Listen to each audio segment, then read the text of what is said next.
Salam məsləhətlər. Bu videoda sizlərlə bir yerdə çox maraqlı bir şifrələmə kodlaşma sualının izahına baxacağıq. Sual yeni məntiq proqramına daxil olmuş və ilk dəfə olaraq 2 il öncə yüksəliş müsabiqəsində istifadə olunmuş bir sual nümunəsidir. Və gözlənilir ki, növbəti illərdə Dövlət Qulluğu, Xarici İşlər Nazirliyi, prokurorluq imtahanları və digər imtahanlarda istifadə olunacaqdır.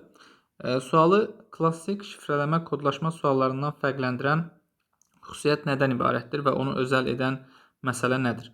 Biz normalda klassik kodlaşma suallarında bir hərf bərabərdir bir kod situasiyası üzərindən hərəkət edirdik.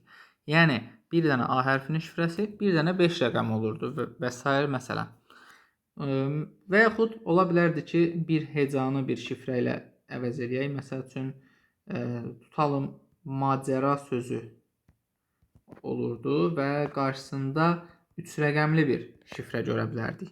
Bu nə demək olurdu? Bu zaman biz macəra sözünü hecalara ayıraraq hər hecanın qarşısında bir rəqəm yazaraq hərəkət edirdik. İndi isə burada artıq diqqət etsəz, məsələn, hövsələ sözü deməli 3 hecalı və 7 hərfli bir sözdür. Lakin burada deməli 7 hərfli bir kod görmürük. 7 rəqəmli bir kod yoxdur sağ tərəfdə.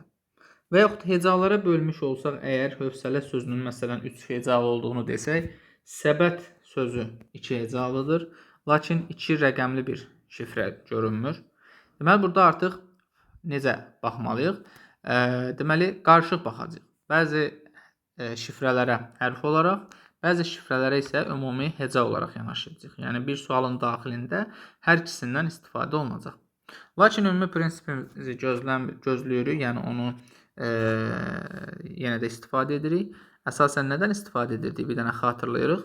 Əsasən təkrarlanan hərflərdən, hansı hərflər, hansı sözlərdə istifadə olunur, neçə dəfə istifadə olunur, sözün bəzən başlanğıcında və sonunda eyni hərfin olması, bu xüsusiyyətlərdən faydalana bilərik. Məsələn, bu verilmiş sözlərə diqqət eləsəz, sağ tərəfdə olan şifrələrə də diqqət eləsəz, məsələn, burada 7 rəqəminə baxın, sözlərin 2 dənəsi 7 rəqəmi ilə başlayır, bir dənəsi 7 ilə bitir. 7 3 yerdə istifadə olunub, ikisi sözlərin başlanğıcı, biri isə sözlərin sonudur.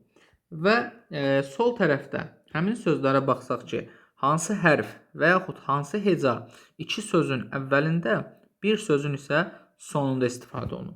Bu M hərfidir. Deməli, M hərfinin şifrəsi 7 rəqəmdir. Bunu kənarda deyil də elə üzərinə qeyd etsək daha yaxşı olar.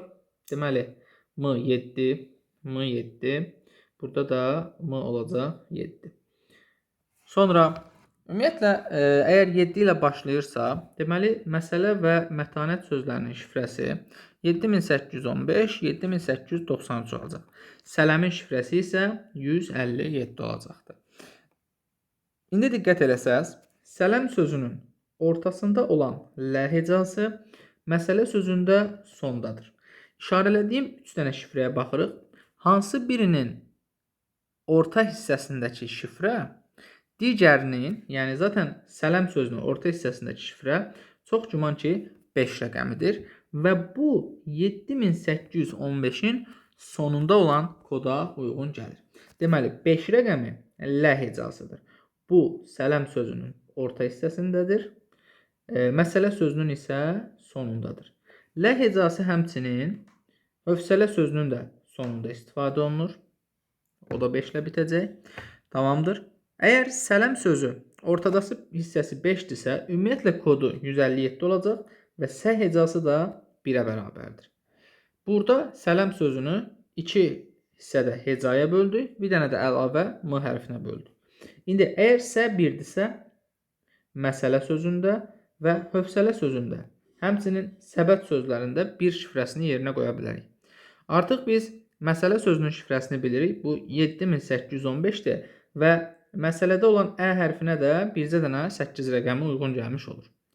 7893 isə mətanət sözünün şifrəsi olacaq və onu artıq ayrılıqda bölməyimiz lazım olacaq. Əyə 8 deyirik Tanət hissəsini də parçalamaq lazımdır. Fikir versəz, tan hecası həm batan sözünün sonunda, həm də mətanət sözünün əvvəlində istifadə olunur.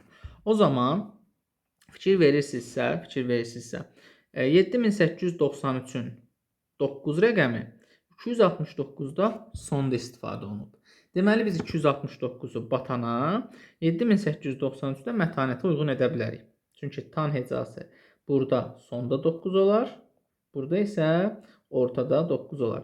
7893 deyiriksə, deməli, ət hecasına da 3 şifrəsi uyğun gələcək. Əgər ət hecası 3-dürsə, deməli, səbət sözünün də sonu 3 ilə qutaracaq. Və bu zaman 123 şifrəsini səbət sözünə aid etsək, B hərfinə də 2 demiş ola bilərik. Əgər B hərfi 2-dirsə, yerdə bir batan, bir də hövsələ qalıb. Zaten hövsələni tapa bilərik, çünki sonu 1-5 ilə bitirsə, əvvəldə olan höv hecası da 4 olacaq. Və batan sözündə isə 269-un 9-unu yazmışıq, 2 ilə 6 qalıb. Onu da B və A hərfləri üçün uyğunlaşdırmaq olar.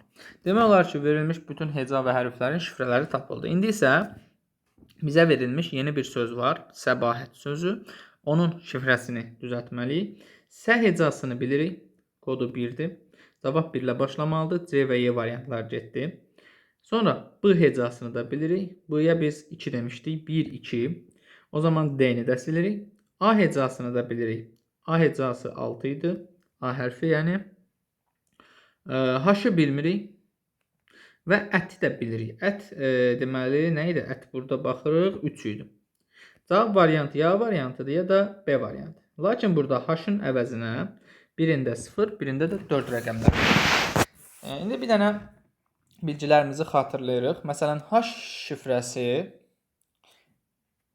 verilməyən bir şifrədir. Yəni, məlum deyil. Biz onun əvəzinə istənilən bir rəqəm qoya bilərik. Çünki bu bizə məlum deyil. Lakin verilmiş şifrələrin içərisində olan rəqəmlərdən biri olmasın. Lakin B variantında gördüyünüz 4 rəqəmi höv hecasının şifrəsidir. Ona görə B variantını istifadə edə bilmərik şifrə olaraq. A variantını istifadə edə bilərik. Sualımızın doğru cavabı olacaq A variantı. İzlədiyiniz üçün təşəkkürlər.